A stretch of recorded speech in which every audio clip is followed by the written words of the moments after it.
शिक्षणातील नाट्य आणि कला B.Ed second year third same या विषयावर आपण घेत असलेली चर्चा आणि या विषयाचा सिलेबस यावरचा हा तिसरा व्हिडिओ आहे. तर पार्ट 3 मध्ये प्रवेश करत असताना म्हणजे सुरुवातीच्या व्हिडिओमध्ये पहिल्या दुसऱ्या व्हिडिओमध्ये काय सांगते आपण ऐकलं असेलच, आणि आज ह्या तिसऱ्या व्हिडिओमध्ये आपण नाटकाचे प्रकार सादरीकरणानुसार हे सांगणार आहोत. तर सादरीकरणानुसार नाटकाचे प्रकार पडतात, ते किती आहेत हे फक्त त्या प्रकारांची नावे फक्त या व्हिडिओत आपण ऐकून घेणार आहोत, चर्चा होणार त्याबद्दल. तर पहा, पहिला जो प्रकार आहे तो संगीत नाटक. संगीत नाटक पहिला व्यावसायिक नाटक आणि तिसरा प्रायोगिक नाटक.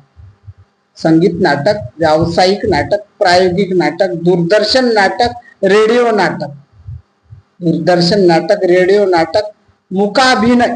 मुकाभिनय म्हणजे ते नाटक आहे ज्याच्यामध्ये अभिनय असतो, फक्त शब्द नसतात, ते फक्त हावभावातून फक्त ते नाटक केले जाते. तर मुकाभिनय आणि नक्कल किंवा मिमिक्री हे सुद्धा नाटकाचा प्रकार आहे.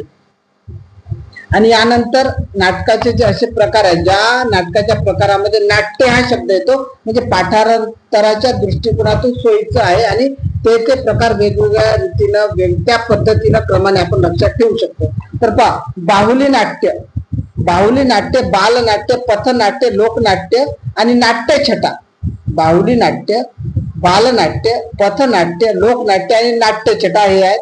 आणि त्यानंतर आहे एकांकिका आणि एकपात्री प्रयोग. एकांकिका आणि एकपात्री प्रयोग. तर हे झाले 14 नाटकाचे सादरीकरणानुसार पडलेले 14 प्रकार आपण या व्हिडिओमध्ये पाहिलेले आहेत.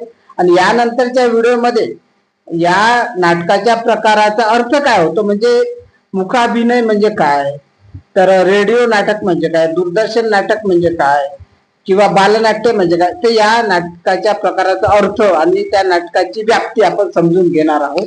तर तोपर्यंत धन्यवाद.